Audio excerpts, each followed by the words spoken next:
Hogan, we coming for you, nigga. Big ass nigga. They just came out with AJ Styles. I mean, this is an unbelievably big ass nigga. Is that the big nigga that was on Raw Underground? I don't or whatever? know.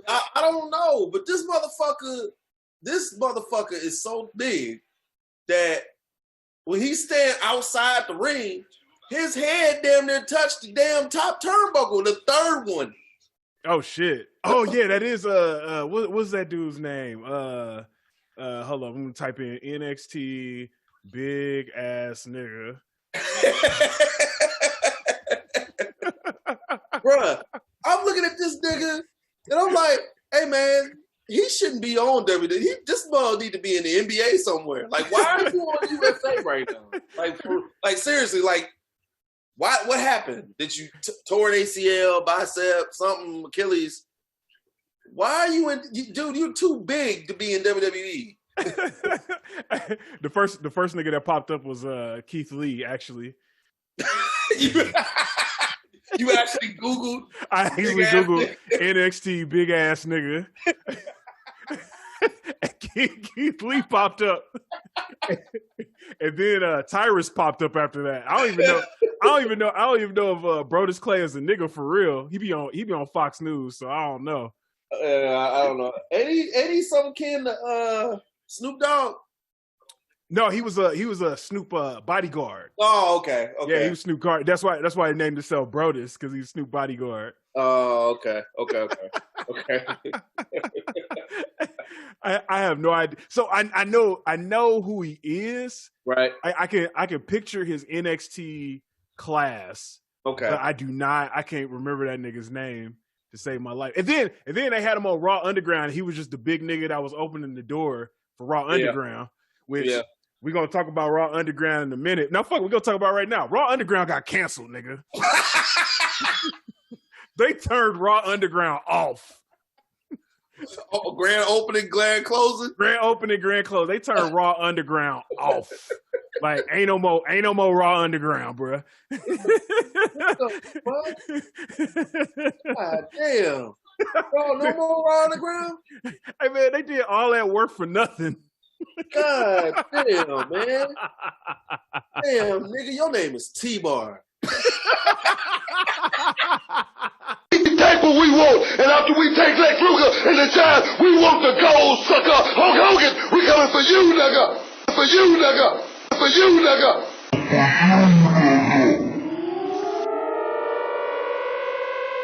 We take what we want. We the realest in the business. We want the gold sucker. Hulk Hogan, we coming for you, nigga. We take what we want. We the realest in the business. We want the gold sucker. Hulk Hogan, we coming for you, nigga. We take what we want. We the realest in the business. We want the gold sucker. Hulk Hogan, we coming for you, nigga. We take what we want. We the realest in the business. We want the gold sucker. Hulk Hogan, we coming for you, nigga. Coming for you, nigga. Shit. Heard no podcast like this. Black dudes with a knack for wrestling. They ain't gotta act cool. They that never bashful. And they mass dudes get a show and act a fool on it. Talk smack then, put the whole groove on it. Fueled by shots and bruise your ass is doomed the award if you want it. Lifelong fans with an honest mission. Get mania ticks without a mission. Nothing but a press pass. This barbershop talk with the best last. Bless that we rambling on ain't you listen. No, we know we got a couple of screws missing. Now who with the two dudes with the cool vision? And we coming for you, nigga.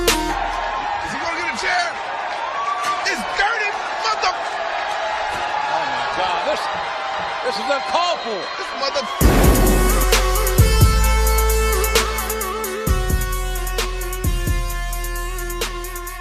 Welcome everyone to the We Coming For You cast. Yes sir. This is We Coming For You cast episode 29. We didn't almost hit 30 episodes of We Coming For You cast, y'all. Damn. There it is. We up there, man. What's up? Hey, I'm your boy. Go ahead. And this is the first episode, the season premiere, like these niggas doing. This was the season premiere of Monday Night Coming For You, nigga. the season premiere. I don't understand how Raw has seasons and they don't stop. It don't go off. They don't go on no hiatus. They don't even stop for the dog show no more. It don't go out. How do you have where does one season end and one season start? They don't have no season finale cliffhangers. No season finales, no cliffhangers. They just today gonna be the season premiere. Nigga, you can't just because the NFL starting, then you gonna call that the season premiere. No, don't be trying to be. Y'all don't have no off season. You know what? I bet the wrestlers be saying the same. It's just like, hey, bro, how the hell we got a season premiere and we don't take no off season? How we got a season premiere? We ain't got no season. Right. The fuck? These niggas season premiere whenever some other shit happening that they don't want to take over the ratings. That's the season premiere that day. If a presidential election debate, season premiere. Right. Football, season premiere. Baseball, season premiere. Lost comeback, season premiere. Well, they're about to have a whole bunch there. They going to season premieres. They got the World Series about to come up. Fucking they got the election coming up. You got motherfucking basketball about to restart back up after it just ended. They about to have 2 season premieres within a month of apart of each other. How the hell you do some shit like that? I know good and goddamn well the climax of fucking Walking Dead didn't happen after no month. Now, come on now. Well, aside from that, so, okay. All right. We ain't even introduced ourselves, but we're going to put a pin in that for a second because we got to talk about Raw seasons. All right. What number season is Raw in right now? Fuck. That's a good damn nigga. We don't know. What is this season? What is this season 30? No, they still season 1 because they ain't got no damn season. They ain't got no damn ending in no damn season. The dog show, I guess the dog show used to turn their damn seasons off, but they don't do the dog show no more. I used to, and here's the thing before, and then we showing our age.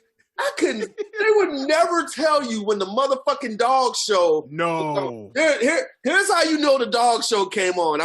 We really showing our age right here. Hell yeah. So all you kids out here, if you let's say you 20 or something like that, you don't know nothing about this shit. They had this motherfucking like, you know how you can go on your TV, you want to find out what's on, nigga, you just press guide and it show you what's on, right? No, not when we watch TV. Nigga, we had it was called the preview channel. The motherfucking preview channel. You know what we had to do? We had to sit and wait and see, and they would scroll real slow what was coming on TV, right? And you didn't have a TV guide. You just had the number, the box, and that was it. Kids, like if you picture this. If you have the guide on your TV right now, take your guide, but you can't flip through it. You have to sit your silly ass there and wait for it to scroll through all the channels. And then every 5 channels, it would stop. It would stop. And then it would keep scrolling. So you would waste about a half hour trying to figure out what was on. And whatever you wanted to watch was going off. USA was like, okay, so they would do like Channel 2, the local stations. USA was goddamn me like 42 or some shit. You would be sitting there for, like RBS said, at least a half an hour for the motherfucker to come out. And then once you get there, you found out the motherfucking dog show is on. You didn't waste a half an hour of your life on the motherfucking preview channel. So even worse than that, if you didn't look at the preview channel, you might just turn it on USA like, oh yeah, about to watch me some Raw. Yep. And then the motherfucking dogs be walking around a little bit too long. Like at first you'd be like, all right, this is about to go off. Okay, cool. And you like 7:45. All right, bet this shit about to go off. Nope. And right, it hit 8 o'clock, and them dogs still walking around, and you just like, fuck. Why I ain't say nothing? They didn't even promote it. They didn't even come on and be like, hey y'all, check this out. Okay, we gonna really show our age. Back in the day, when they didn't even reschedule Raw, it just didn't come on. It just didn't come on. later they got hip and they was like, all right, man, Raw gonna come on Friday or it's gonna come on Saturday. You know, back in the day, it was just like, no, ain't no Raw. Ain't no Raw this week. Next week. Ain't no Raw this week, dog. You are not gonna find out what Papa Shango did next week. You're going to have to wait 2 weeks. No, we're not going to even tell you. We're not going to even tell you if the Ultimate Warrior got cured from when Papa Shango made him throw up that cream corn. We're not going to even tell you, dog. You just got to.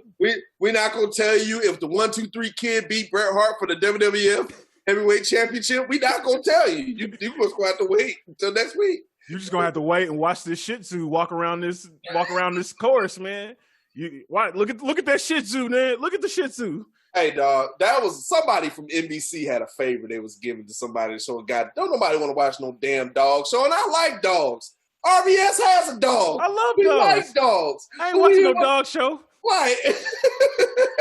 Stanley would smoke them niggas in a race. Shit, I'll tell you that right now. My name is RVS. You can find me at Franchise06, FRANCHICE06, all social media. And my boy right here is... I am ROD, a.k.a. Rated R. You can sort of find me on social media at ROD, the number 8, TED_R. You can find me on Twitter there. Hey, that was actually real fun editing that shit in last week. I understand why Bray Wyatt wants to do that, because that's fun. That's hella fun. All right, man. Like I said, we covered for UCAS episode 29, and last episode, man, we talked a lot about the WWE draft, and we'll get into that in a minute. But the Cliff Note version that you want to wait for is they did break them niggas up. They just thought it was the wrong niggas. We had the wrong niggas all together. We'll get to that. Yeah. As I wear my Bullet Club Black Lives Matter shirt. Not in WWE. So anyway, moving on. Clearly not in WWE. But first, we're gonna have to start out the show. We're gonna have to show much respect to a legendary black woman wrestler who just retired this past, I guess, 2 weeks ago. So Jazz of WWE ECW fame. She just announced her retirement, bro. That's what's up. Yes, sir.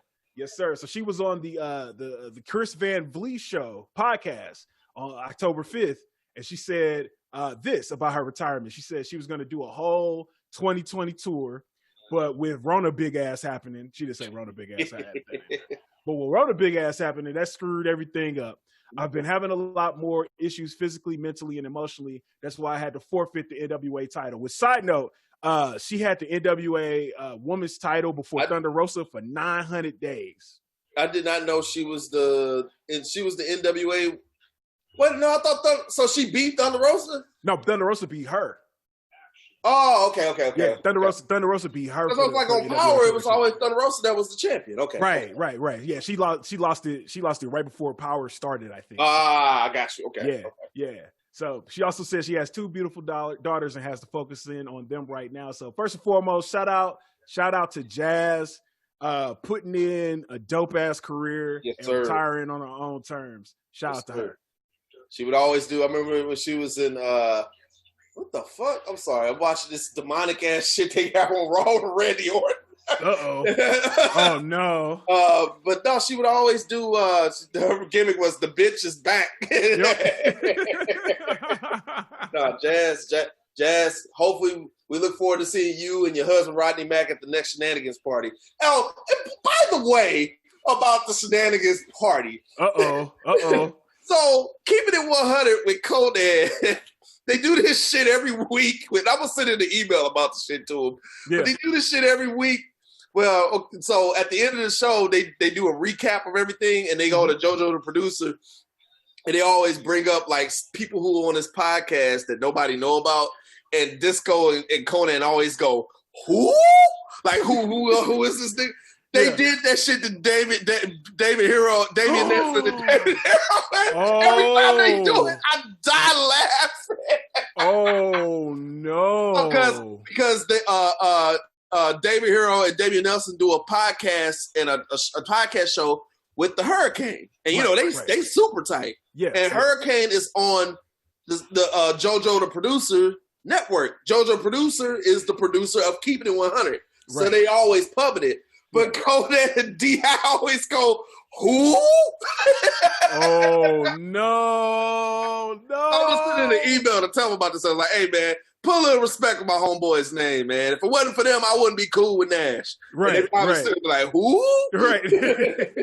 Well, and then when you beat their ass in fantasy football, then you be like, who? Who do you?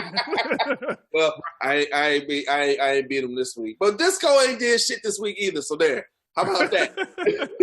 Hey, it all works out in the end. So yeah. shout out to the homies, Damian Nelson, Dave Hero, Linda K. Shout out to you too. Shout out to everybody over at the PWR show Shenanigans Party, man. Hopefully we can get back out in these streets next year. It's looking like it's LA. It's looking like it's LA. Well, actually, it's looking like it's gonna be Tampa. So, you got something in the news? Hold on, before that thought. Hold on. But make sure you get you a 9-stick cookie sheet. Because you get a 9-stick cookie sheet, you ain't got to worry about your fucking Chinese dumplings getting stuck on a motherfucking cookie sheet like my dumb ass. And then they just all pull apart after that. Dude, they pulled the meat out of the damn dumplings, so now I got to eat the damn meat on the side and then the dumpling on the. Continue with the show. But no, shout out to Steve's Hot Dogs since we just ordered some from there, so I will be eating that later on. There you go. Black owned business in St. Louis. Okay. Steve's Hot Dogs. Holla at your boy. So anyway, Steve's Hot Dogs. Yes, Steve's Hot Dogs he's over in Tower Grove. Okay. They not gonna deliver to Florida, so that motherfucking delivery fee be $30. Nah, you don't want to deliver to Florida. Your shit be cold. They right around the corner from my crib, so. But no, man. So yeah, WrestleMania. I meant to actually cover this last episode, but we, of course, we started laughing at T-Bar ass. we started laughing at the Retribution probate, which we'll come back to that as well. But so rumor has it that the plan. So I'll read this. The plan has been for Wrestling Extravaganza WrestleMania to be in the SoFi Stadium in Inglewood, California for 2021. But multiple sources close to Spectrum 13 News are saying that WWE is pursuing Tampa as its new host site as the status of fans in attendance of events in Los Angeles remains uncertain. That's the key. That's the key right there. Right. Basically they're using Tampa because Florida don't give a shit and they open. Right. You know, they looking at Tampa. So the Tampa Bay Buccaneers, meanwhile, have welcomed a small portion of fans at some of its home games this season. WWE usually hosts WrestleMania in the spring of each year. The 2021 installment will be WrestleMania 37. Yep. Tampa Mania will come just weeks after the Super Bowl, which is also scheduled to be in Tampa on February 7th. It is currently scheduled for March 28th, 2021. Hold on, man. Hold on. Yeah. United States Postal Service, don't knock on my motherfucking door after motherfucking 8 o'clock. You might get shot. Continue. Speaking of the United States Postal Service, no. So anyway, it's all fucked up by the rumor. That's just what it is. Good God. 8 o'clock, man. It's fully dark outside, man. Right. What the hell are you doing? It ain't summertime no more. That's what I wanted to talk about on the coat. Okay. I'm Rated R Rants. We have some. This might be a post-show promo. That's what I wanted to talk to you about in the post-show. I just remembered. This shit, something pissed me off completely. Go ahead. I'm gonna save it. Don't let me forget. Yeah. This might be a Rated R PSA right here. Yeah. But yeah, man. So they're basically moving. Or thinking about moving WrestleMania to Tampa because of the Rona, and Florida ain't gonna give a shit. They're gonna be open. LA might not be, man. What you think about WrestleMania moving to Tampa? I like it. I don't know the logistics and everything or how they, the payment for it, everything, but yeah, man, I know that the cities put in bids for WrestleMania, and there's no telling how much that bid was, and there's no telling how much that bid that Vince had to get back. But I'm for it because it's cheaper to go to fucking Tampa and have a good time in Tampa than it is for my black ass to go to LA. That's why I ain't never been there. I've been to LA once, but it was in and out. It was actually me and my parents took a bus tour down the coast of California. And I was like 14, 15. So, of course, it was like an old people tour. We ain't go none of the places that I wanted to go. Right. Here's my ad. I'm 14, 15, man. I want to go to Crenshaw. I want to go to Compton.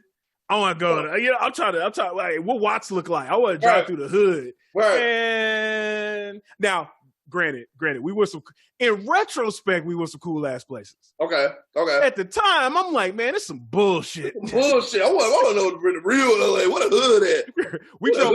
We drove by Crenshaw on the highway, and I was just like, fuck. That's it? Yeah, it wasn't like New York when we went through Harlem in the middle of the night.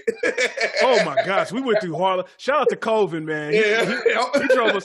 And we was out there looking for a party. That's what it was. We was up there for Mania. We was just looking for where the niggas was at. He drove us through Harlem. He drove us through Queensbridge, through Bed-Stuy.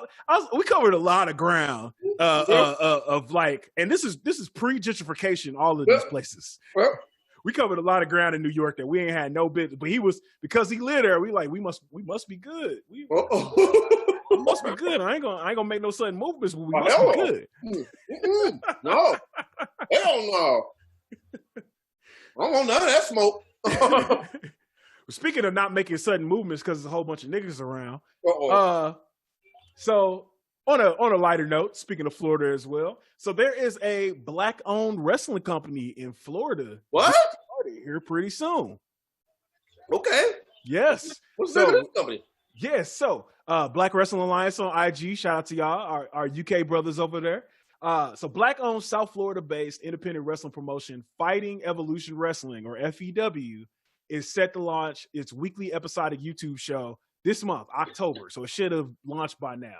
Okay. FEW, owned by promoter and wrestler JB Cool, is the home of stars like Red Velvet, who, shout out to Red Velvet, she was just on Dynamite. She's been on AEW Dark a bunch of times. Okay. She fought, who did she fight? She fight Big Swole? No, she fought Britt Baker. She fought Britt Baker on AEW Dynamite. Okay. So they got Big Man, Ace Mayhem, and Prince. So probably two other. They're probably not as big as that nigga on Raw right now. No, that nigga on Raw, that's a big nigga.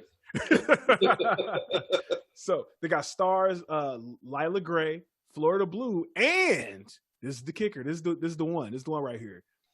TNA, GCW, Impact, and NWA star Pope Elijah Burke. That's a good one. Mm-hmm. Is going to be in the organization. Yep. So expect to see some other familiar faces and ready. He probably going to be ready to be introduced to many more. He probably going to be their champion. I can see that. Oh, absolutely. Also, Pope Elijah Burke, man, cool dude. We kicked it with him a bunch of times. Super cool dude. So, hey, man, I'm down to see a black-owned wrestling company, especially on YouTube. Just like, hey, watch an episodic show on there every now and then. I'm down to watch it. Especially right now, when we're seeing a surge of black-owned businesses, and I never thought I would see a black-owned wrestling company.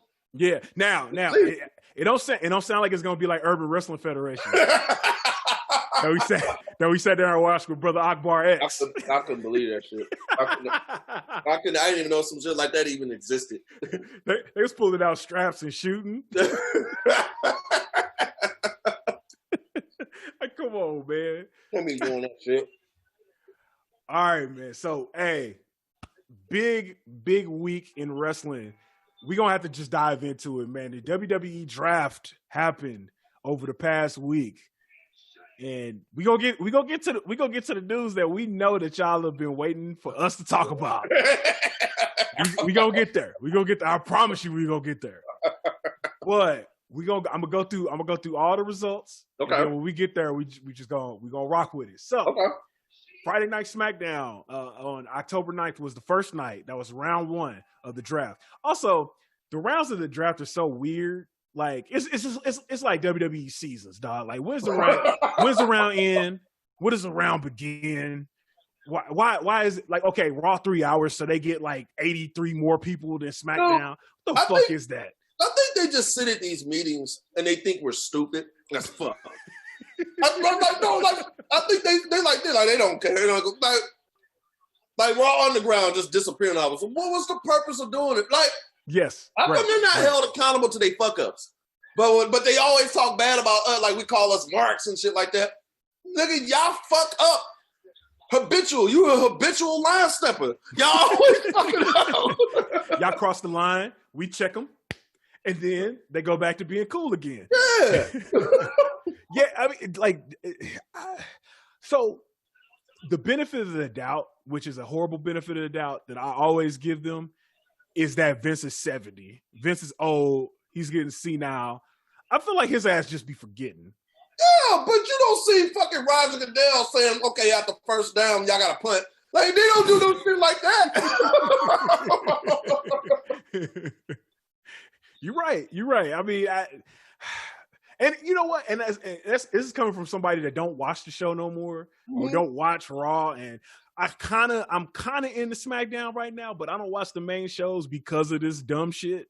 Yeah, they'll invest a whole bunch of time in it and just, all right, that's it. Like, we good.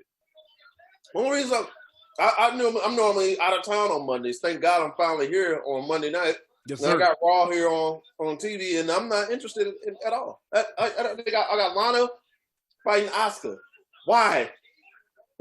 So they fighting for the championship, and the reason why I know they fighting for the championship is because her husband Miro posted on Instagram like, "Hey, I'm gonna buy Lana this goat if she win the championship tonight." Why is the AEW dude promoting your shit better than you WWE just because that's his wife? Okay, now that's making him look bad because now WWE's like, oh shit, we didn't fire your ass. We still getting free press. Thank you, appreciate it. Well, he didn't mention WWE. He mentioned his wife and buying her a goat. he said if she wins tonight, where she wrestle? I don't know. Probably WWE. Nah, get the fuck out of WWE. Oh, she in the Oscar lot. Yeah, that's it. Yeah, it's a wrap. So anyway. Yeah, she's not getting no goat. she ain't getting no goat. Yep. So moving on to the WWE Draft. So in round 1, Friday Night SmackDown, Raw had the first pick. They chose WWE Champion Drew McIntyre. Totally makes sense. All right. So SmackDown first pick. They pick Universal Champion, Tribal Chief, Roman Reigns. Okay. Again, totally makes sense. You pick the champions that's on your brand. So Raw, they choose Raw Women's Champion, Asuka. So obviously Asuka's still on Raw. She just beat Lana live on the air. Okay. Time out. So like, doesn't that seem like that's like lazy booking? Like, when you like have some type of damn. Okay, sorry, my bad. Nia Jax just put Lana through a fucking table with a Samoan drop. Nice. So imagine that shit. Okay, all right, that's cool. But y'all couldn't come up with nothing to get the fucking titles to switch over better than that. Like, first of all, in my opinion, the titles all need to be unified. I'm tired of it's like boxing, like with the WBA, WBC, IBF. Nobody knows who the fucking all these champions are. One face, one name. That's what y'all need to fucking do, bro. I'm tired of all these fucking extra championships. What the fuck you need all these goddamn championships for? For what? So you gotta fight 3 guys? 3 guys trying to kill me? They just some gang members, baby. Remember that. Right. Red and blue brand. You don't right. You don't fool me. These are gangbangers. Well, come on, writers. Y'all gotta. I'm in a decent good mood today, so I'm not gonna snap. But when I go on my rant, this motherfucker I'm gonna rant about ain't got nothing to do with wrestling. But I'm definitely ranting on it. Boy, the combo meter figured up. I'm about to do it. I'm not gonna do it yet. Go back. I'm not gonna do it yet. Go ahead. Continue. All right. My bad. Okay. No, you good. We gonna save that up. We gonna put that combo meter. Just turn the combo meter back down a little bit. This motherfucker pissed me off, Ray. Go ahead. All right, so here's where it starts getting at least a little bit interesting. So SmackDown drafts Seth Rollins next. So Seth Rollins, who apparently had never actually been on SmackDown before, really, as the SmackDown brand. This was his first time ever being on the SmackDown. That motherfucker been on Raw. Wait a minute, Seth Rollins this motherfucker been on Raw the entire time. His entire time. He's never been on the blue side at all. Like, each time there's been a brand split, he's always been on Raw. Every single time. Okay. Is that one of them, like, those mishaps? Like, oh, damn, yeah, we never saw. That's like, I'm trying to think of a job analogy where they forgot to do something for your ass, where they knew good goddamn well they were supposed to. Well, honestly, it's like the Undertaker Street. where 10 years into it, they was like, damn, we ain't never had him lose. You know what? He ain't never lost it.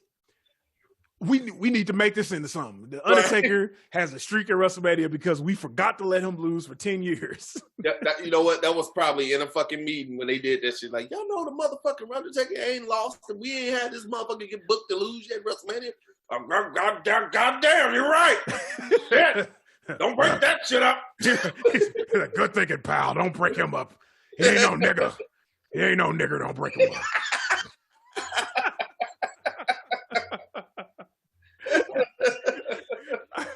So actually, speaking of breaking them niggas up, Raw drafted the Hurt Business next. Yep.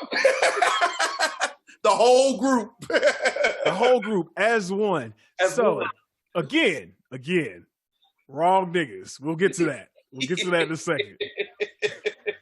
So moving on to round two. So I feel like they made the Hurt Business get drafted at the end of round one because they heard our show last time and they were just like, all right, we're gonna have to end it with the Hurt Business just so these niggas will be laughing. We're gonna call it a day. So round two starts. AJ Styles gets drafted to Raw.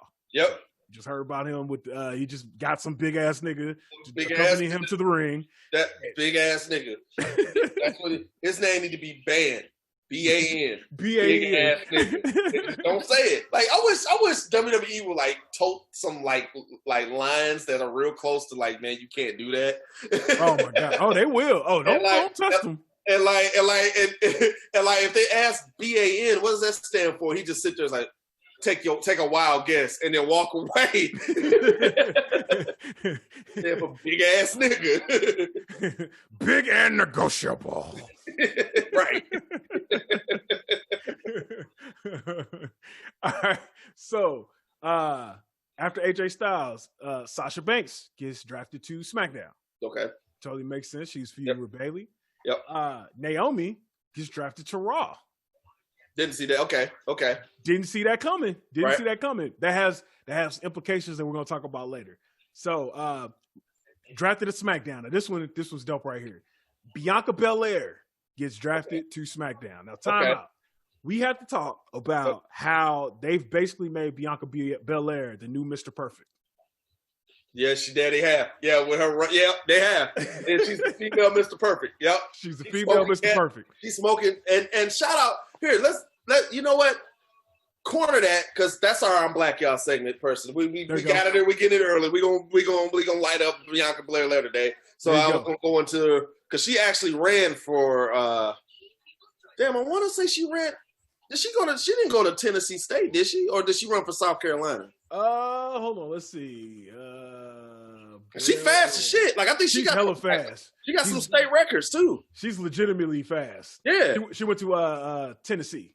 Tennessee. Okay. Yep, okay. Tennessee proper. Okay.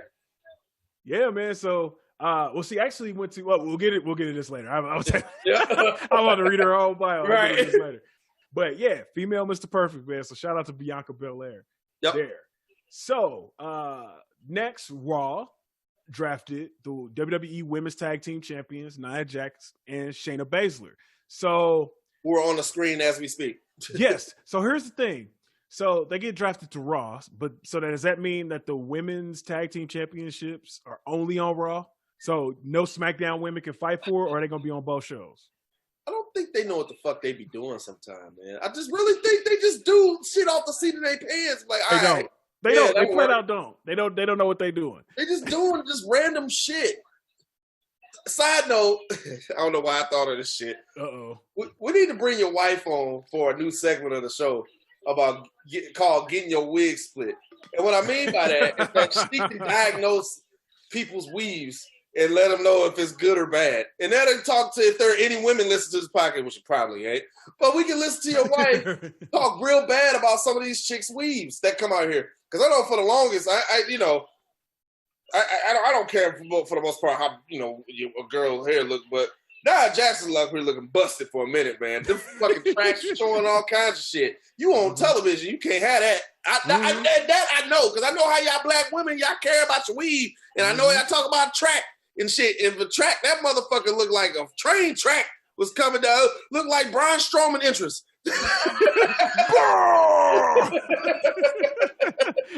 Hey, so trust me. She has a solid 2 hours to talk about not only women's weaves, but she has this conspiracy theory that Tony Schiavone is really the nigga from Office Space. She got a conspiracy theory about that. I can't even explain no more. I just gotta let her come on and talk about this. I was watching AEW right before she went on. She was like, "You can't tell me that's not the nigga that got his stapler took. That's him." Oh shit. All right, man. So moving on to round 3 of the WWE Draft. So we got Raw drafting Ricochet. Okay. So here's where it gets a little weird. So SmackDown, so it makes sense storyline wise, but SmackDown gets Jey Uso, right? Right. So Jey Uso's fighting Roman Reigns, so he gets there. But Naomi went to Raw. So does that mean that when Jimmy Uso come back, is he going to Raw? Damn. I guess he would, wouldn't he? Yeah, because I was listening to Masked Man Show, Real Life Cast. Well, former WWE writer was talking about how a lot of times they draft based on relationship. So if it's like, if we want to put Seth Rollins, like Becky Lynch, when she come back, she going to SmackDown flat out. You know what I'm saying? Like if Charlotte goes somewhere, Andrade go there. If Selena Vega, even though they ain't got nothing to do with each other, if Selena Vega go to one show, Aleister Black going to that show. They try to keep the couples together, except for when Rusev, Rusev and Lana got the shit end of the stick on that shit. When the king of white women took his wife. Speaking of which, don't you have a photo that you need to share where it was a bunch of don't you have a photo to share? Oh, I do. Oh, I do. Oh, yes, I do. Yes, I do. So, we're gonna get to that. We're gonna get to that in a minute. So we'll see what happens to the Usos. But okay, so Raw, they drafted Mandy Rose next. Okay. SmackDown got Dominic and Rey Mysterio because I guess they moved them because Seth Rollins moved. They want to keep that storyline going, which I wish they would have just stayed separate. I can't watch no more of that. That shit going on is about as long as this fucking Raw season right now. That won't fucking end. It's just like the shit. I'm tired of this shit. It's just some stories I can't get into. I know some people are fans of it, but I'm more of a serious type of like story guy, and this shit's not entertaining. I'm sorry, but that's just my opinion. If you like it, fine. Don't shoot the messenger. I don't know, man. Like I've said before, that 50-year-old men are the top demographic of Raw right now. Shout out to my homies in the other wrestling group I'm in. Hey, man, they be going up every Monday and Friday. They just, they all in it. Right. Man, I applaud y'all, man, because I can't do it. I can't do it, man. Can't do it, man. Can't do it. The shit, like, we trash, bro. We came from, when this shit was on the preview channel, when you had to, this shit was good. It was good shit. It was good shit when we were watching it, bro. Like, I think Disco Inferno and the older wrestlers got it right. Like, I know there was a quote that they said that there hasn't been a time to be a wrestling fan. This is the best time for the world to be a wrestling fan. And I wholeheartedly disagree, because when we were watching wrestling 20 years ago, there was over 6 million people watching on any given Monday. Right. 6 million. Yeah. And now they can barely pull a fucking 1 point.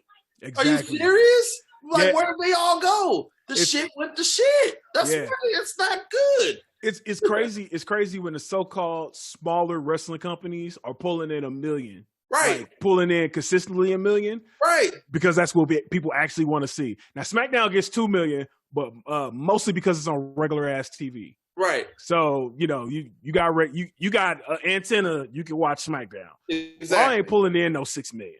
Nowhere near 6 million. No, they're not. They're not. So, speaking of not pulling in nowhere near $6 million, Raw drafted Miz and Morrison next. Man, they dropping the ball with them cats, man. They don't need to have him be a comedy act. I don't know who thought that the Miz and Morrison are, especially Morrison, dude. When this dude was Johnny Mundo, like, are you kidding me? Yes. When he was on fucking Lucha Underground. Dude, he was a beast. Like, what are y'all doing making this man a comedy act? He looks the part. He can go. He can talk. What are y'all doing? What the fuck are you doing? His name is T-Bar. His name is T-Bar, dog. Are you serious? What are you doing? I think just for whatever reason, I think so. Doc Gallows talked about this a while ago. And he said one of the biggest things that helped him out when he came back post Bullet Club and all that was the fact that Vince didn't realize he was Festus. Oh, for the love of God. So this motherfucker came back to the company. He didn't even know he fired his ass? He didn't even know. He didn't realize that they were the same person. Jesus Christ. Okay. Like, he ain't got, apparently Vince, of course, because they're not employees, but he don't even have a payroll system that when he filled out his paperwork to re-sign, that his shit popped up automatically, like, this nigga used to work here. He said Vince didn't realize he was Festus. And because he didn't realize he was Festus, he didn't make him do Festus shit. What the fuck? Vince remembers when John Morrison was Johnny Nitro. Right. He was making him do silly shit. But also, back then, he was like 20. He was a kid. Right. Yeah. Okay, cool. Make him do silly shit is part of the wrestling hazing. This motherfucker was in Glow. Rest in peace to Glow, because it just got canceled. This motherfucker was in Glow, though. Yeah. He's a whole ass television star aside from wrestling. Lucha Underground, all that shit. And Vince is like, but remember when he used to be Eric Bischoff's bitch? Oh my God, man. I think that's what I'm starting to think more and more. Vince is it's the person that's plaguing WWE, and that's why it is where it is. Like, I really think so, man. Because the shit, like, here's my whole thing. When these fucking writers write this shit, I want to just ask them, like, okay, I want to sit them in a room. I'm going to lock the door. Give me your phone. Sit here and watch this shit for 3 hours. Oh, you can't do that? Okay, so what the fuck makes you think that anybody else can? Like, you can't go sit and watch this shit for 3 hours, so what makes you think my ass want to sit here and watch this shit for 3 hours? Because you know the shit is trash. It's hella trash, and part of the problem is that WWE largely hires people who don't watch wrestling. People who never watch wrestling, who maybe watched wrestling when they were kids. So a lot of times the writing reflects some people that didn't watch wrestling. Reason being, Vince McMahon wholeheartedly wants that 6 million people back. And he thinks what's going to get them back is relating to the lowest common fucking denominator. No, and it's being not going stupid to as happen. shit. But what they're putting out right now, they will not. They're going to continue to lose. I've actually thought of a theory, and it's actually going to suck that I'm gonna talk about this. But like, the cat's out of the bag. Like, people know the shit's a work. Yep. And just they know that the shit's not good. So it's just on a decline, man. Like, it might be on its way out unless something, I don't know what it is, can change. And it doesn't have to be necessarily, full-fledged ECW mode. Mm-hmm. I just think it just takes some different thinking. Like, I always tell you this idea, and I feel like it will work. Like every cable station, especially the premium stations, they're looking for viewers. They're looking for things to watch. That's why wrestling is still on TV right now to this day. That's why it's on Fox, because they want fucking ratings. Because ratings give you fucking advertising dollars. Dollars is profit. Blah blah blah. Yep. But for the longest time, I don't understand why they have not went on a premium station like a HBO or Cinemax or Stars and do the continuance of a storyline where you have all your resources that you can do, and you can put it a TVMA rating if you want to, or whatever you want to do, and have a storyline commence on that station, but the match plays out on Raw, and you don't mention nothing about the shit. Right. That's you need character development, and you need to develop stars. Yep. Another thing that I think that why it is where it is that, you know, when you pull out WrestleMania, you bring in Goldberg, you bring in The Rock, you bring in Taker. You're using your resources on these older stars, and you're not giving the new ones time to shine. And Raw and WrestleMania is the time for that to happen. As long as y'all keep relying on Triple H and Shawn Michaels and all the old guard, the stars ain't gonna never grow. So that's why you get these fucking shitty ass TV shows every week, and then 1 week out of the fucking year you want to go all out for WrestleMania. But those guys on there, you still seeing the old cast. That's not right, man. I don't feel that that's right at all. Yeah, absolutely, man. And the biggest thing that made wrestling in the 90s or made wrestling in the 80s was the fact that it was cool. Yeah. So, I mean, that's a big thing that everybody talks about. I mean, especially in the 80s, where it's like, oh, man, you know, that's fake, blah, blah, blah. And like, okay, cool. People figured that out. People knew that shit in the 90s. There was think about this. Wrestling was so huge that there were other TV shows on television that were basically like, we're going to tell you how wrestling works. That's because we think that if you find out how it works, you won't watch it no more. And what happened? That made people watch it more because they're like, oh shit, I'm a part of it. I know what it is. Fuck. That's why people listen to this podcast right now, because we know how the inner workings of the shit work. But we know how the inner workings of every TV show and all that shit on the internet age, how all of that works. But what it goes back to is that wrestling at that time, or at those times, was cool. The motherfuckers who wrestled were cool. That's why people talk about Macho Man still. That's why people talk about Roddy Piper, Bret Hart, Shawn Michaels. And then in the Attitude Era, that's why everybody talk about Rock, Stone Cold, because they were doing cool shit on TV. At the end of the day, everybody was just like, yo, it's wrestling. We know it's not a real sport. We don't need it to be a real sport because it's cool as shit. Now, you have people like one of the people that has transcended. I mean, John Cena, of course, has transcended. Randy Orton. Randy Orton became a meme from RKO. Like, they just random videos of people falling, and they put Randy Orton in the shit. That's cool. Why in the hell is Randy Orton not like, okay, IWC, y'all might get mad at me again. But let me know. Light them up. We coming for UCast at gmail.com or comment on the video below. We want smoke. There is a reason why every time Brock Lesnar walks on television that he's the champion. Randy Orton should also either be champion or be adjacent to the champion. You know why? Because people flipping through the channels know who they are. Yep, that's true. And the more that people flipping the channels know who they are, there's more opportunity for the person that they're wrestling to get over. That's true. Period, point blank. Also, WWE needs to stop letting they punk ass writers that haven't watched wrestling before or never been in a fight. People that have never been in a fight need to stop writing dialogue for people that are supposed to be fighting. That's true.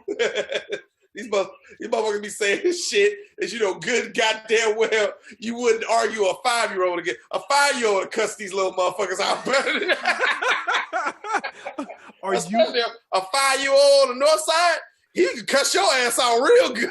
Clean cuss your ass out. And you think you gonna stand up here with a grown man. You stand across from a grown man in a thing that's supposed to be a competition, and you say, you know what? I'm just thankful for the opportunity to do this in front of the fans, nigga. When have you heard a boxer say that they were thankful for the opportunity to get their ass whooped in front of all those people who pay thousands of dollars to watch them get their ass whooped? Nobody says that. And boxers make millions of dollars for every fight that they're in. And they are never thankful for the opportunity to get their ass whooped in front of people who pay thousands of dollars to watch them get their ass whooped. So why am I, wrestling fan, to believe that this person who is in what is supposed to be a fight is just thankful for the opportunity to sit there and get their ass whooped in front of my punk ass who ain't paying no money to watch them? Done. And that's been the RVS rant. There it is.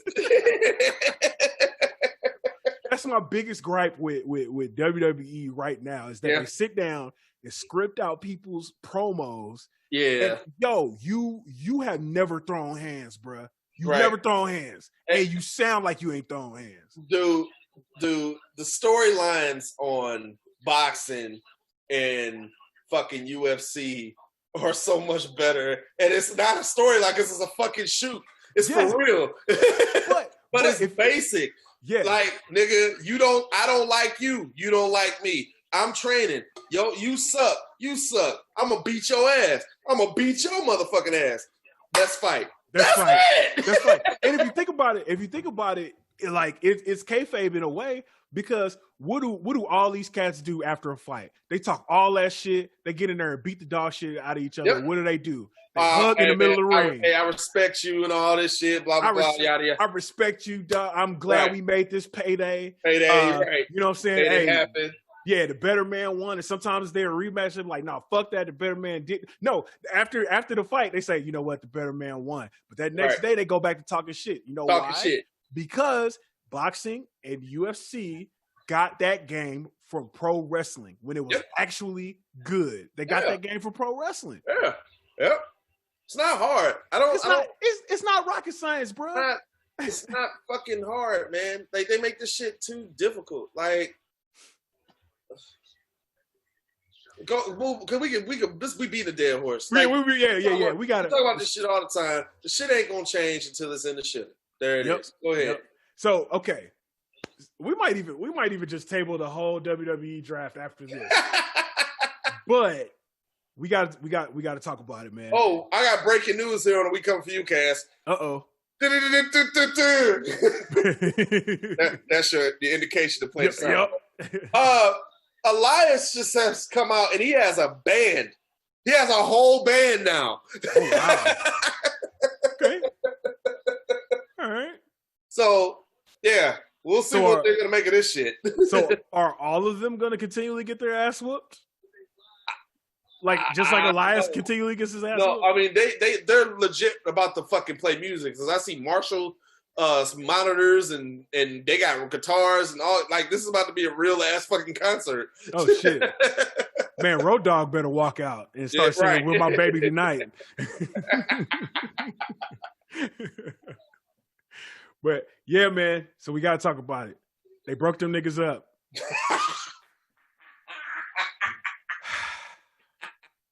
It ain't no more new. It's a new day.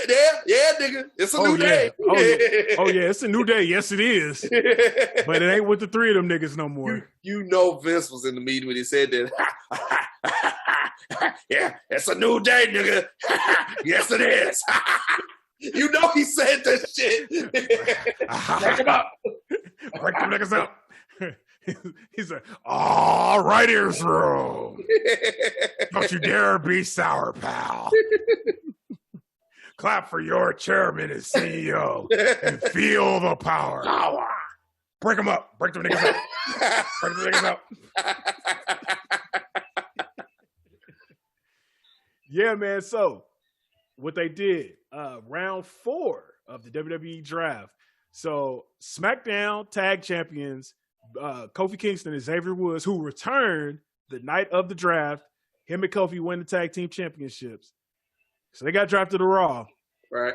But then Big E gets drafted to SmackDown. Yeah. Yep.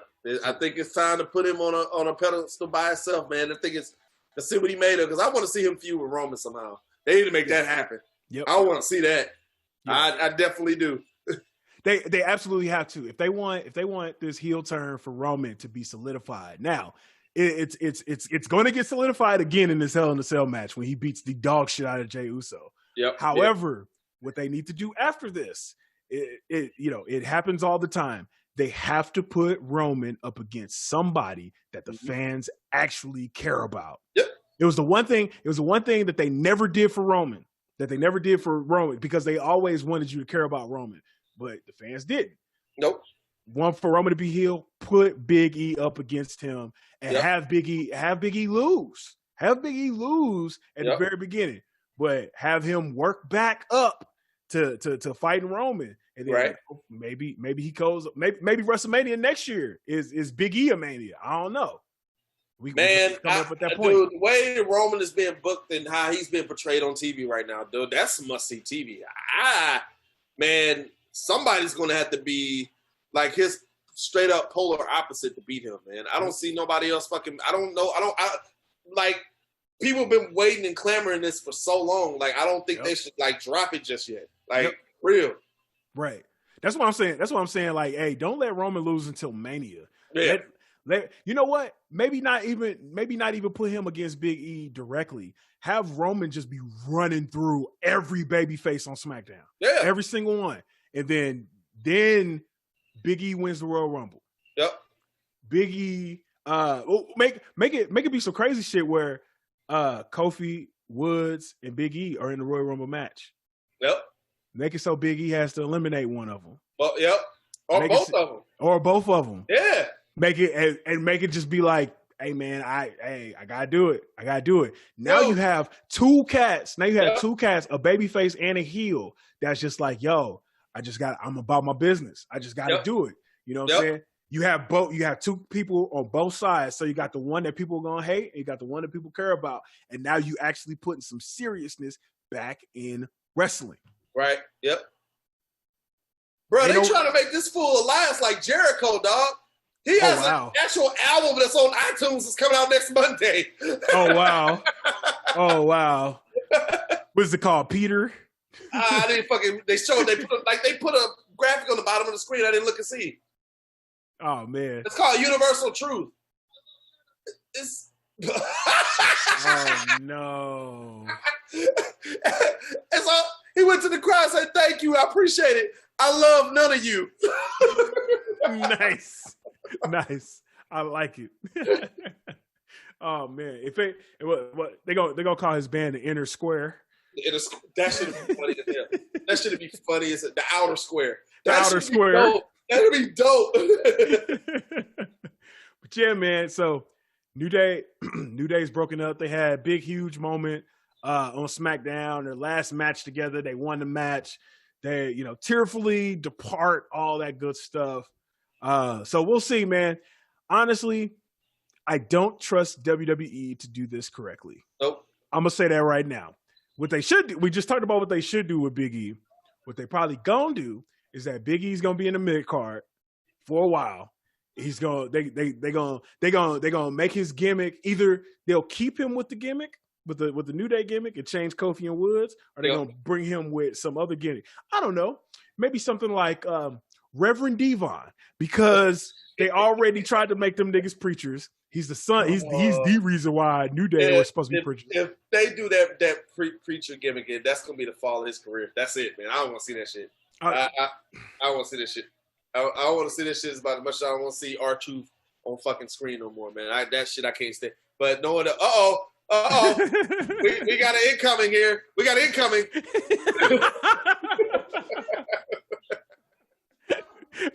With the mission, well, it's Melissa with the Mission Impossible. But listen, can we get your 10 minutes on who has the worst weave in professional wrestling right now? Please and continue. No, dude, we gonna put a pin in that. We got to bring her back on for a very special episode of We Coming for You Cast. Oh shit! And we just gonna show her. We just gonna watch videos the whole time. Oh shit! We just gonna put pictures on the screen of different weaves. Oh man! All right. So one other thing before we get off WWE, man. One other thing. Well, actually, a couple other things. So, what was that? 2 weeks ago. So we talked about the Retribution probate, right? Well, so we had Big Brother T-Bar, Big Brother Mace. Hold up. I feel like this nigga he could be in a feud with literally anybody, like literally fucking anybody, and all the like. You don't even need to spit a cult promo, like nigga, like dude, nigga, shut up. Your name is T-Bar. There's nothing else for you to stop, nigga. Your name's T-Bar. Like shut the fuck up. Your name's T-Bar. So big brother T-Bar, big brother Mace, big brother Slapjack, and big sister Reckoning. Big brother Slapjack. They're horrible. These fucking names are horrible. And big sister Reckoning. So here's the kicker. Here's the minor news for Retribution. So Mercedes Martinez, they just randomly dropped her out the group and didn't say nothing. Remember last episode when I said I couldn't find her name? That's because they didn't give her one. They didn't give her no name. Dude, they just do shit and then expect us to forget. Like, I really feel like they do shit and just expect us just not to fucking remember. Like, okay, what, like, who was the fucking hacker nigga? What the fuck was that shit? Who was that? So I'll just do things. Come on, I got more sense than that. I mean, I remember dropping that hacker creativity into line. that shit. They put some creativity into that shit and you just disappear.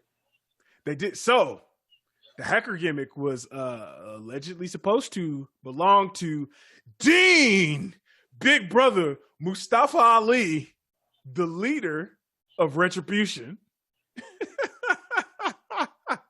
Dude, and they just squashed the shit out of Retribution. Nigga, wait a minute. Hold up. Hold on. Wait. This happened in real time? This happened on Raw tonight. So, I got a couple of things to say that's happening on Raw right now. First of all, tonight on Raw, Retribution got fucking squashed. Nigga, they got squashed by the Hurt Business. And then the Fiend came out and whooped all of their ass.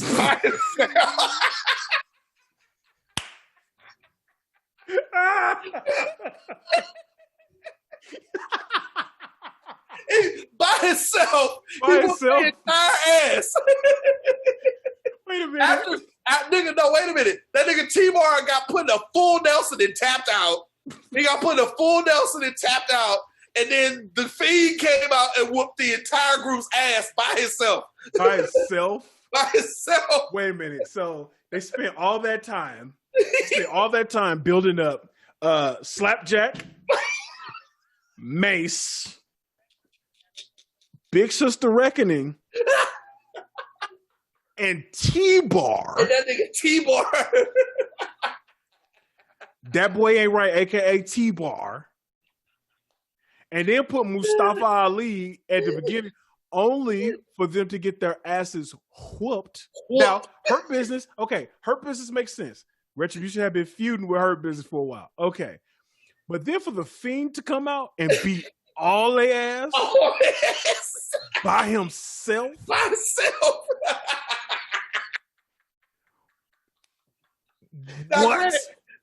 Now, the Retribution attacked the Fiend before the Hurt Business came out, but still. But he still beat all their ass by himself. 1 versus 4 by himself.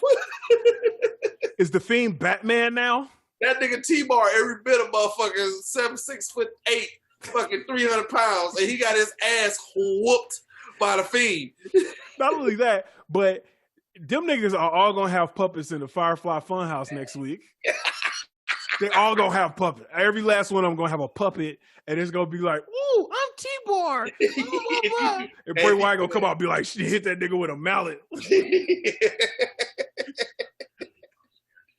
Yeah, man. And second of all, I don't know if this was an optical illusion, but I believe in the WWE Thunderdome tonight, I believe Jeff Jarrett is watching. I'm dead ass serious. Jeff Jarrett was watching on SmackDown. He's okay. So they just showed. He's on Raw too. Yeah, they literally just showed. They pointed it out and put the little chyron under him. Was like, "Yo, here's WWE Hall of Famer Jeff Jarrett," and he was just sitting there at the crib like us right now. Like, he's like, "All right, yeah, okay, yeah." What's up, y'all? There's a reason why we ain't been on the Thunderdome yet, because we would do some ignorant ass shit. Oh my god, I almost so when they were beta testing it, I almost jumped on. Yeah, I almost did, and I was just like, nah, they gonna ban me from every WWE thing forever if I jump on this mug. Forever, they gonna be mad at me. That's what we should do. We should try to get in the Thunderdome. In the Thunderdome. And then also record while we're in the Thunderdome. You know what? Hey, we gonna try to make this happen. We're gonna try to do Mondays. One Monday night. We're gonna be so they gonna put us. We're gonna be that speck that's all the way back there that you can't see on TV. They ain't gonna put us in the front. They gonna put We've already been in the front of too many WWE shows. We've been in the front of a WWE show when we were in Kansas City. We were probably wearing St. Louis gear, and we got booed out the arena. Oh my God! I understand. I know why heels do what they do. It was the most invigorating because shout out to Rated R. He made a Believe in the Shield sign when the Shield was first hot, and they showed us on that TV, and we had St. Louis Cardinals hat on. They was pissed. That crowd started booing, and this is when the Royals were especially terrible. Yeah. Oh my gosh! And not only that, but I think I took my hat off and just raised it up in the air. Oh, it fed my soul. It fed my soul. Yeah, shit. We might as well should have worn a Oakland Raiders hat. That probably been even worse.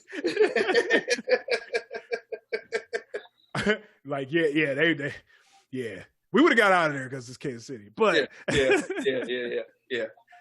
Oh man. So before we really get out of WWE, it's a little backstage beef going on right now. Oh, I like that. A little bit of backstage beef. So I like knowing some real shit that we going. I like motherfuckers mad as hell. What we got? So Seth Rollins was on WWE Draft watch along. Okay. On one of the nights of the WWE Draft. Okay. And he indicated that there was real life heat with him and Matt Riddle. Oh. So Rollins said, I've got no interest in facing Matt Riddle at any point in my career, so he can go to Raw as far as I'm concerned. Oh, shit. The comments from Raw, which Matt Riddle did go to Raw, actually. Right. Yeah. Did actually go to Raw, Seth on SmackDown. So they're keeping them apart for a reason. Yep. All right. So the comments from Rollins don't appear to be part of a storyline, and there appears to be a legit heat between them. It's not clear how it got started, but it may be from a post made by Riddle's wife, Lisa, back in November. The now deleted post included a photo of Becky Lynch and said the following, and I quote, calling out multiple main roster divas over the past couple weeks for being straight, skinny, jiggly fat, not saying they aren't beautiful, just saying squat. Ooh. She put squat in big letters. Right. It's funny because there have been multiple female wrestlers that have been asked to train with me. Each one of them looked great in their gear. Mind you, it's just a picture of Becky Lynch. Right. In this joint that she wrote up. Right. Clearly, they know what they're doing, especially if they want to train with yours truly. All females freaking squat and go hard. I do not have many photos of my rear end in minimal clothing besides these two. Here is a comparison of me not caring what I look like, just trying to be a decent, strong Olympic lifter and a mom of three versus females who get paid a ton of money for how they look. Rant over. That was Matt Riddle's wife. Okay. So apparently, okay, so of course that didn't sit well with Seth Rollins. That's his wife. Of course. But that's Matt Riddle's wife talking about that. But apparently, so a fan on Twitter shared a story about going to a steakhouse after Survivor Series last year. And he said that the fan said that there appears to be tension between Seth Rollins and Matt Riddle. So they tweeted, after last year's Survivor Series, Riddle took me and my crew out to eat at the same steakhouse Seth, Becky, and Carl Anderson were dining at. They knew we were there, but went out of their way to not acknowledge us. Throughout the entire weekend, Riddle talked shit about Rollins and how he never evolved as a performer, how he didn't take care of his opponents in the ring, how he was stale, etc. Shit. This wasn't just one conversation. Damn. Every time I saw Riddle that weekend, he talked about it. So many of our conversations revolved around other wrestlers and people in general Matt didn't think or like. or had a personal bone to pick with them. If we weren't chatting wrestling, he was either bashing others or boasting about himself, often both at the same time. Unquote. Ooh. Yeah, that's some heat. Yeah. Heat. What you think about this Seth Rollins Matt Riddle beef? I'm on the side of Seth Rollins, man. I don't really care for Matt Riddle too much, man. I'm not really a big fan of the whole gimmick and everything. I get it. Matt Riddle's an actual shoot fighter, so I mean he has a different perspective on pretty much everything that's going to be involved to the sport. I mean, because they fucking do the shit for real. So exactly. But they just disrespecting the fucking wife. That's when it's a problem. When you don't say what you want about me, once you bring my wife into it or something like, then we got a fucking problem. Exactly. Hey, it's been well documented on the show how I feel about Matt Riddle. I don't like the motherfucker. I know he can shoot fight. I know he can beat my ass. Yeah. I don't like him. And it's one of those things too where it's just something about him. You know what I'm saying? It's like it's not anything I can point my finger on. Especially, I mean, this right here, the Seth Rollins shit sounds pretty convincing. Yeah. As to why I wouldn't like someone of that ilk. Right. But it's something about like it's something mad corny about Matt Riddle, number one. Yeah. Mad corny, right? The bro, that bro shit. Yeah. I just don't get into it. IWC, hey, fight me on that too, bro. Yeah. Matt Riddle corny. Yeah. Corny as fuck. All right. All right. He smoked weed. Who doesn't, nigga? Okay. He's like, yeah, who doesn't, motherfucker? Right. So that doesn't make you special. Right. But yeah, this whole thing about I get it. Like you said, shoot fighter. But guess who also a shoot fighter? Brock Lesnar. Who do I want? Who did Matt Riddle talk shit about and then firmly stopped because he was like, look, I'll beat your ass. Brock Lesnar. That's a very smart analysis by you, Matt Riddle, not to backtrack on that because the probability rate of you getting your ass whooped by Brock Lesnar is up there. It's about as high as you are when you smoke weed. You was probably high as shit when you started talking shit to Brock, and then you sobered right the fuck up. Because Matt Riddle, here's the thing, you are not that type of heavyweight. No. You are not that type of heavyweight. Not against Brock Lesnar. Brock Lesnar can run a 4.5 at 300 pounds. No, at damn near the age of 50. Absolutely not. Oh, matter of fact, so there was this video. I shared it on GroupMe, but there was this video. I don't know who the guy was. I think he was a comedian or something. And he was like, man, it starts out just a tight shot of him on his phone. He's like, man, I'm so pissed off. I can punch the first person I see in the face. And then you just see Brock Lesnar walking to the screen like.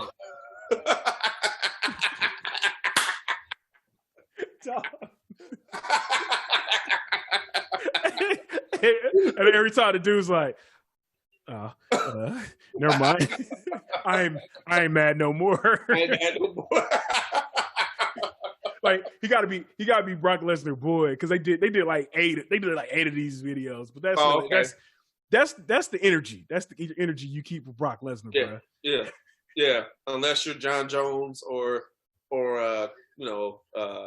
Cain Velasquez or Alistair Overeem. Yeah. Well, actually, so we gonna throw this in here real quick. Speaking of Brock, Brock's last UFC opponent, Mark Hunt, he's suing Brock Lesnar and the UFC for battery. Man, no, bro, you're not great because he was on a little bit of steroids. You ain't ready to cash out on this shit because you got your ass whooped. You should have cashed out on that shit. That shit was. That was a long ass time ago. That was 3 years. How you gonna try to cash out on some shit that happened to you? You fully healed from that shit. You ain't bringing up old shit. Why you bringing up old shit? You fully healed from that shit. You ain't even got scar tissue from that fucking fight no more. You try to sue for that's that shit that everybody try to do now. They go after motherfuckers when they need to. Mm-hmm.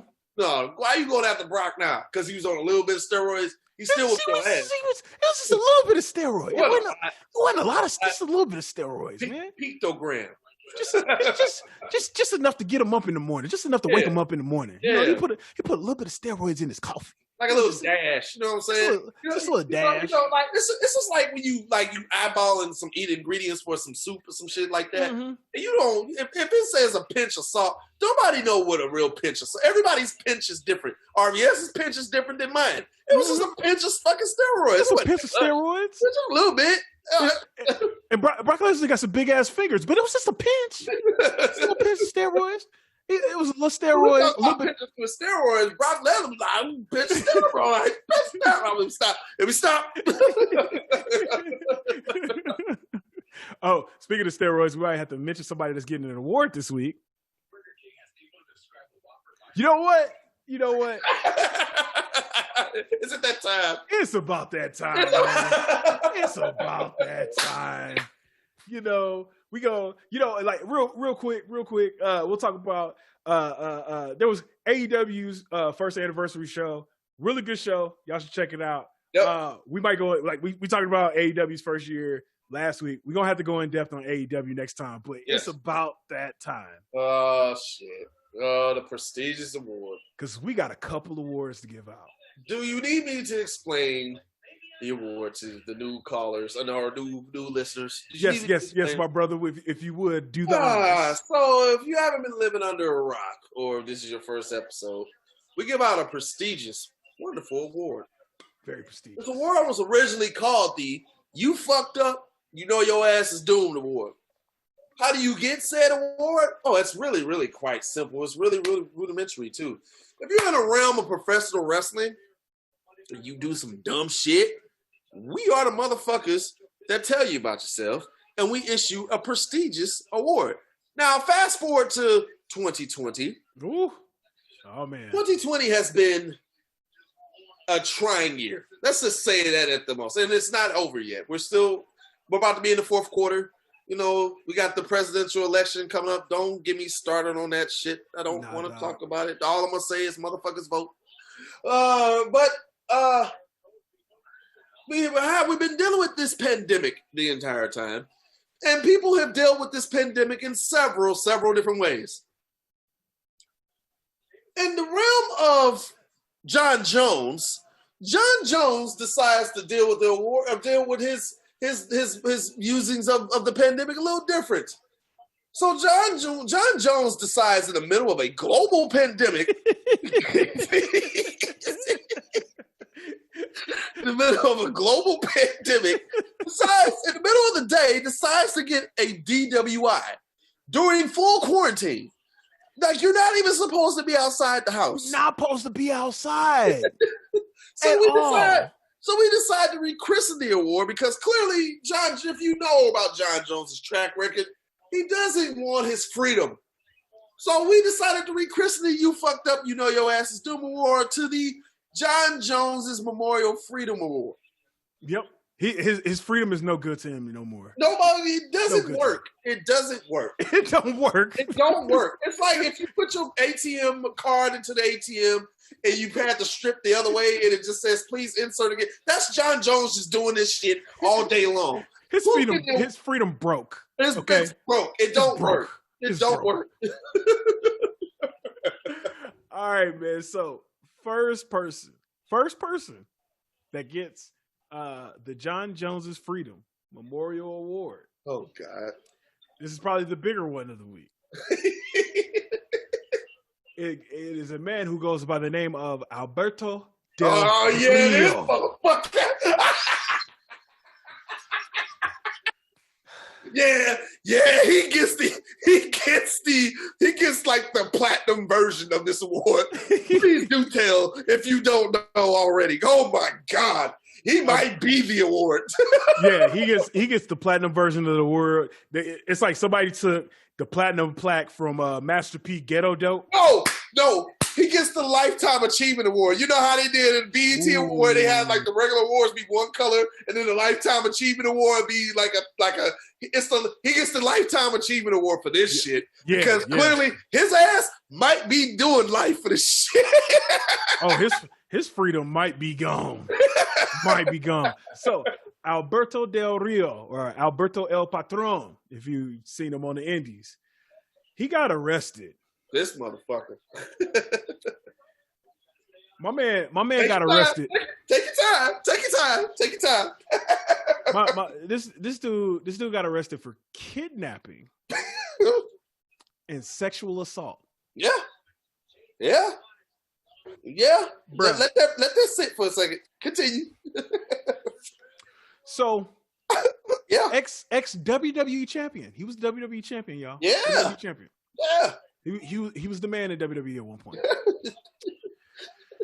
He has been charged with 4 counts of sexual assault and 1 count of aggravated kidnapping stemming from a May incident with his ex-girlfriend, officials announced. So his Alberto, whose real name is Jose Rodriguez Chuquan, was arrested in San Antonio, Texas in early May after his girlfriend told the cops that the pro wrestler went into a rage after accusing her of cheating on him. Okay. If convicted, all 5 counts carry serious penalties. Yeah. Felony aggravated assault carries a maximum sentence of 99 years in prison. He done, bruh. The sexual assault charges, which he got 4 of them. Yeah, 4. 4 of them carry a maximum sentence of 20 years. Yep. So he can go away for a long time. He done, bruh. He done. The accuser, who the cops say only speaks Spanish, claimed Del Rio smashed her cell phone, her laptop, and attempted to burn her passport in an attack that started around 10 p.m. on May 3rd and lasted until 2:30 p.m. on May 4th. Damn. What the fuck? Yeah. At 43-year-old Del Rio is listed at 6'4", 240 pounds. Yeah. Del Rio was a WWE superstar from 2009 until 2016, winning the WWE Championship at the 2011 Royal Rumble and more. He is also an MMA fighter who got his ass whooped by Tito Ortiz in 2019. Beat the brakes off of this motherfucker. Beat the brakes off of it. He was El Perro that day. Not El Patron, El Perro. Yeah. That motherfucker needed some Patron to get some of that heat off of his head, baby. For real. He was pouring Patron in his wounds. Right. What makes people what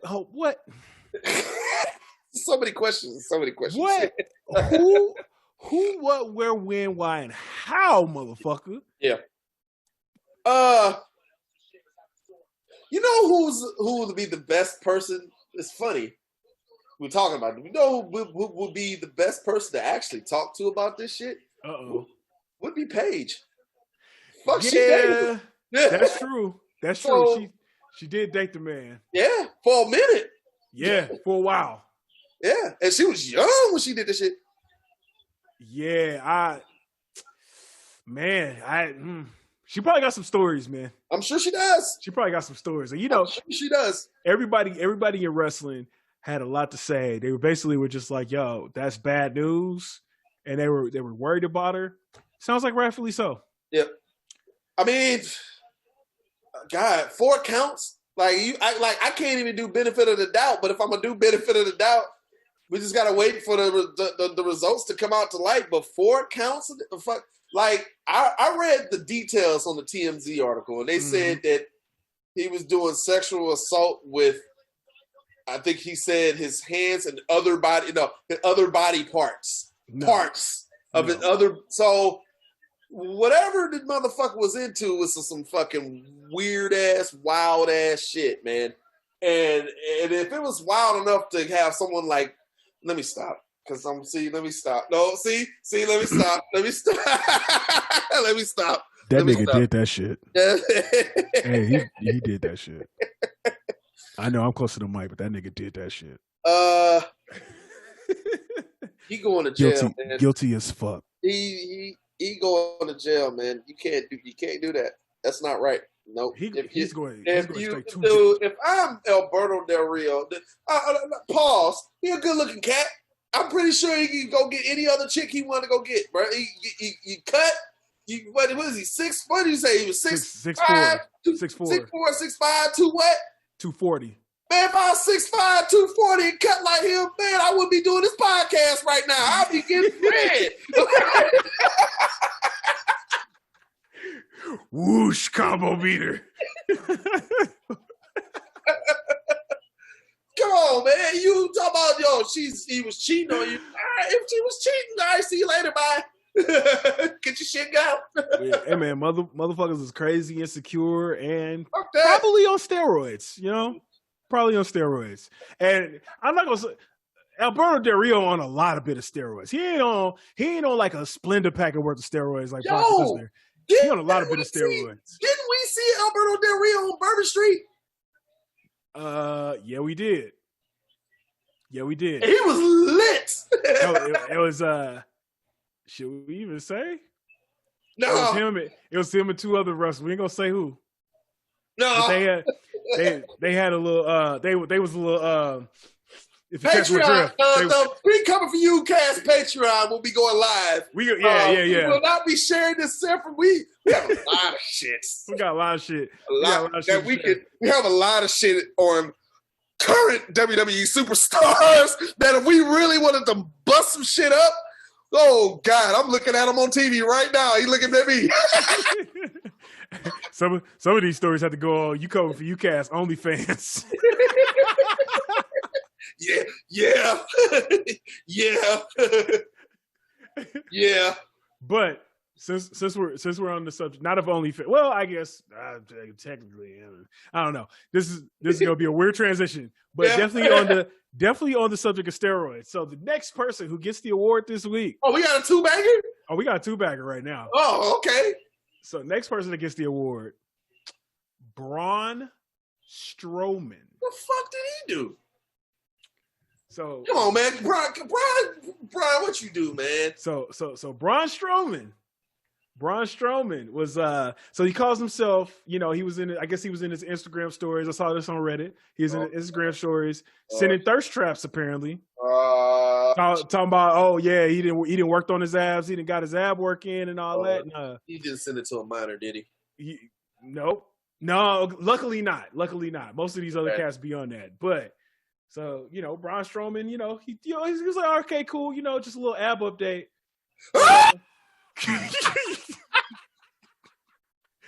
You see what that is? That circle right there? No, Brian. Come on, man.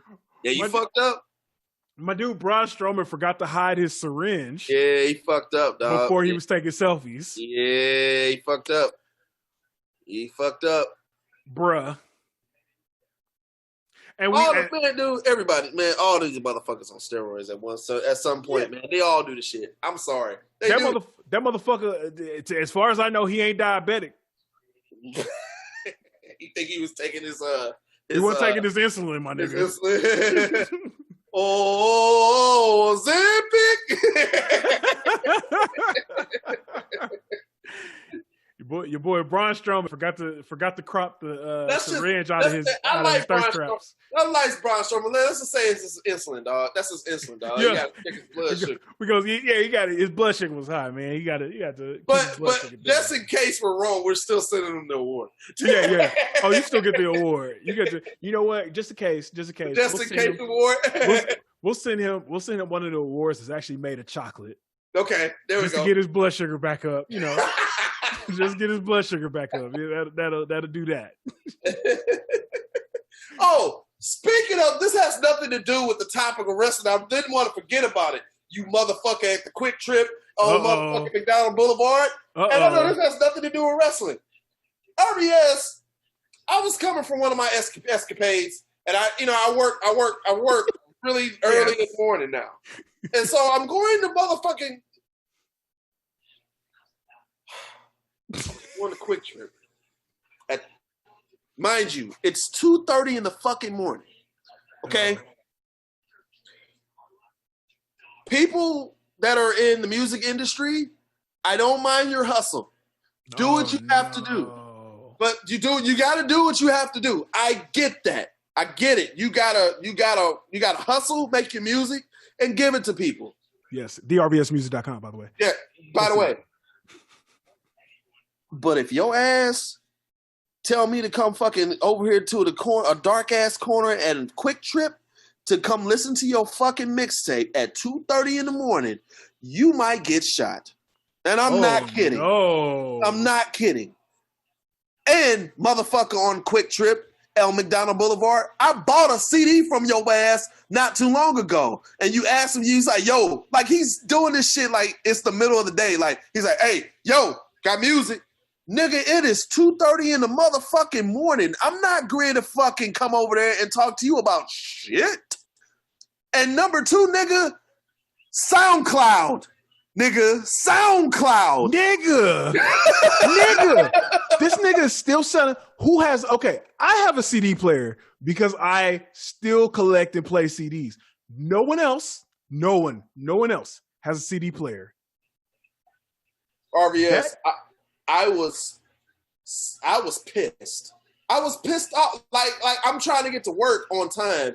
And here is this nigga at Quick Trip selling fucking CDs at 2:30 in the morning. Now, I'm not trying to be a snitch or anything like that, but I'm trying to save his. I told the fucking manager, like, yo, man, nigga, you got somebody outside your store at 2:30 in the morning selling CDs. Now, if you selling this shit when the sun is out, cool. I get it. I don't have a problem. Told you, I bought one of his CDs before, and this shit was trash. All right? So I'm not going to fucking buy the shit again at 2:30 in the motherfucking morning, nigga, at the fucking Quick Trip in McDonald Boulevard. You better be careful doing that shit, because you might come around the wrong motherfucker, and you ain't going to beat your ass or kill your ass if you try to sell a CD at 2:30 in the motherfucking morning. You must be out of your goddamn mind. You better learn fucking SoundCloud and get your ass on there and sell your fucking music as opposed to selling CDs at fucking 2:30 in the morning, bruh. What are you doing? That nigga was trying to get you the CDs. He wasn't selling no CDs. He was like, hey, man, you want a CDs? You say he was in a dark corner? Bruh, I couldn't believe, I was like, no, and this one, man, and he's like, he held up a CD, and I mean, as soon as he couldn't even get the word, I was like, I'm good, bruh, and then he laughed at me like it was a joke. Like I didn't want to come over there. You goddamn right, nigga, I don't know you, and I'm not going to fucking come over there and listen to your music at 2:30 in the motherfucking morning, bruh. Are you crazy? I ain't buying no late night mixtape at Quick Trip, bro. No. SoundCloud, my nigga. Go to SoundCloud. You mean you can't? You can get a way bigger influence and a way bigger traffic on SoundCloud. And guess what? Niggas can listen to your shit 24 hours a day, 7 days a week, and you get paid. Here's the thing. I hope he's listening.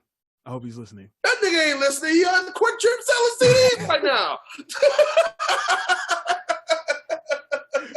Hey, my artist brethren selling CDs outside of Quick Trip at 2:30 in the morning or anytime. Because here's the thing: if you're out here selling CDs on the street in the year of our Lord 2020. In the year of our Lord 2020. In the middle of a global pandemic. In the middle of a global pandemic. Chances are that your shit is trash. Because I also guarantee, he didn't get that shit pressed up at disc makers. This nigga has one of those old CD burners that he took out of somebody's computer. It ain't even a standalone joint. The CDR joint? He got the CD, but he got the joint that had the little red, yellow, and white cables on the back and a little thick white plug on it. And he got it plugged into the back of his computer, right? Because that motherfucker is supposed to be in a case. It ain't supposed to be on the outside, but his is on the outside. I guarantee you. Because he can't fit it. You don't know how to put the motherfucker inside the case. My nigga goes to Office Depot. He's mad because they done ran out of the Maxell CDRs. He mad because they don't sell the Maxell joints that have 80 minutes on them. He want the 80-minute joints because he want all 20 of his tracks to be on one CD. So he need the 80-minute joint. But he mad because Office Depot don't carry that shit in the store no more. And he's like, what you mean? I gotta go to this website. I heard they sell books. It's called Amazon or some shit. Oh, man, I ain't trying to buy nothing online. People gonna scam me. So he goes to motherfucking Radio Shack. He finds a Radio Shack because ain't none of them open no more. Ain't none of them open no more. So he goes to find a Radio Shack to go get his Maxell CDRs, and he can't find that either. But somehow, this brother makes a way to try to sell his CDs in the year of our Lord, 2020, in the middle of a global pandemic. Brother, stop. Yeah. Just stop. Just don't. Put. If you're holding your CD, I know you're listening. If you're holding your CD right now, put that shit on the floor. Put it on the ground. Put it on the ground. Leave it and walk away. Go get you some gas. Go get some chewing gum. Go get a pack of Doritos. Cool Ranch. Go get some Cool Ranch Doritos. And go home, bro. Go home, man. It's over. It's over, dog. I'm sorry. And no, I will not send you no beats. No. I'm sorry. I'm looking at this. So there might be a new member of the Hurt Business. Oh, is that Titus O'Neil talking? Yeah.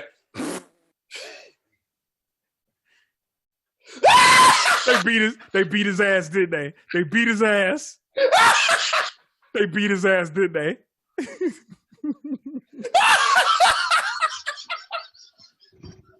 Yes, I was waiting for it. I was like, they gonna beat his ass, ain't they? They beat the shit out of him.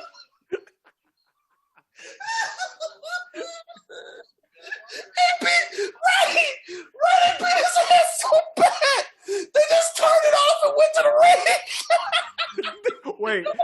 They turned it off mid ass whooping. Like they was like, we ain't going. They stopped it in mid ass whooping. The segment just faded away and it went to the ring. Wait, they faded out. Oh, Titus O'Neil get his ass whooped. Like, well, all right, well. Oh shit! Oh my god! I'm sorry. I'm sorry. Well, we gotta get out of here. We gotta get out of here with the I'm Black Y'all segment. Oh my god! Titus O'Neil just got his ass whooped. Oh my gosh! Fuck! Oh man! So we got it. We got our last segment. It's when we shout out a person in pro wrestling that is doing their thing, a black pro wrestler that is doing their thing.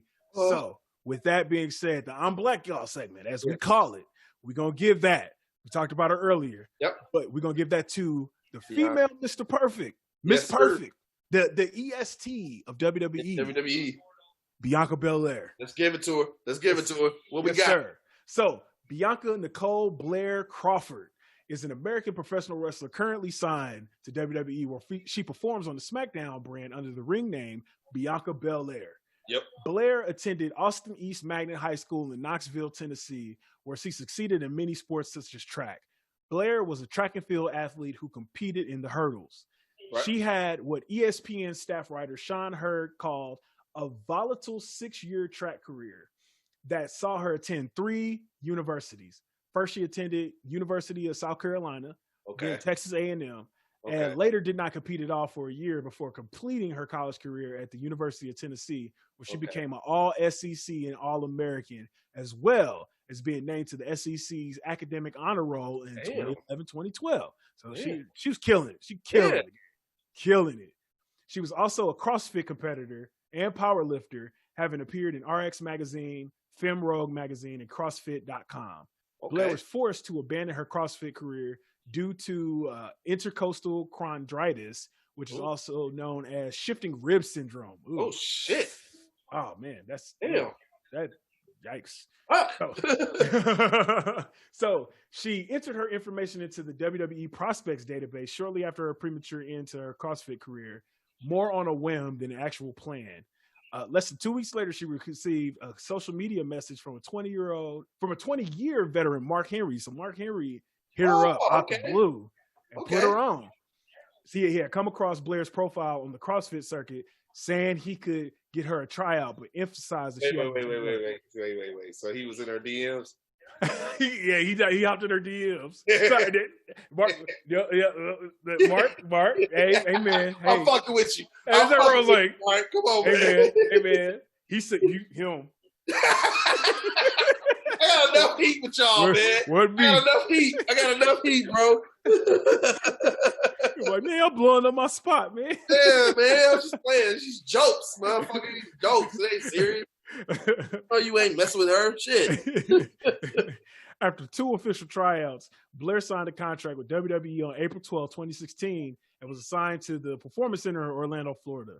She made her first appearance during the in-ring segment on the NXT live event on June 25th as Blinky Blair, where she proclaimed to be the EST of NXT, prettiest, baddest, and strongest. Yep. She made her in-ring debut in September, losing to Aaliyah.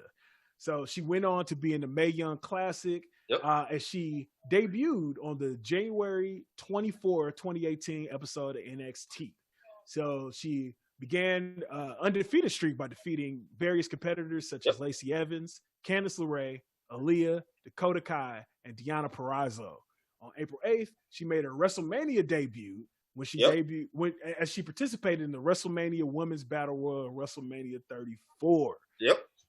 As of 2020, WrestleMania 36, she turned face by saving the Street Profits from Zelina Vega, Angel Garza, and Austin Theory. The following night on Raw, Belair established herself as a member of the Raw roster by saying, "You know what? I go here now." Yep. Okay. First and foremost, so Charlotte had came down to NXT and she told her, "Look, you don't even go here. You don't even go here. What are you doing here?" Which that was dope. So she debuted main roster WrestleMania 36. She became a member of the Raw roster, and now she has just gotten drafted to the SmackDown roster with her husband, Montez Ford of the Street Profits. So shout out to her, Bianca Belair, I'm Black Y'all segment. Do you think that the Hurt Business was trying to get her to join? I feel like I feel like they might, because I feel like they need a woman in the group. They said they were trying to go after a woman. So, well, it might be Naomi this time though. It might be. Oh, she did just move to Raw. Yep. Okay. Yep. Don't fuck this up, WWE. We're booking this for you, WWE. They're gonna fuck this shit up. They always fuck shit up. You know that. So speaking of Black Y'all segment, real quick on the way out, we might just fade out on this one. Oh no. We might just fade out on this one. So, oh no.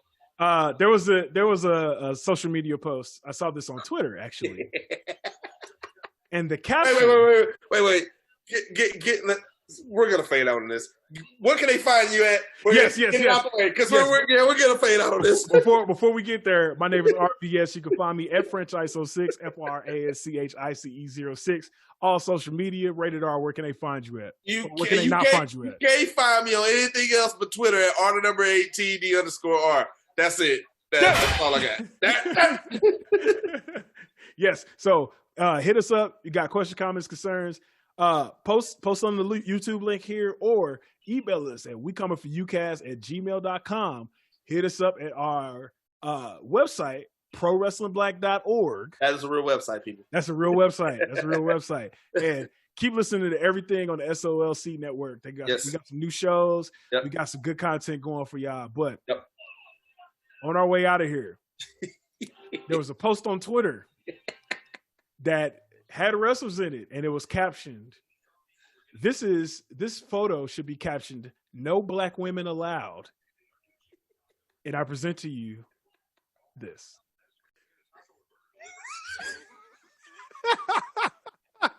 That's right, folks. We got Apollo Crews, Moose, Ricochet, Rich Swann, and Akira Tozawa.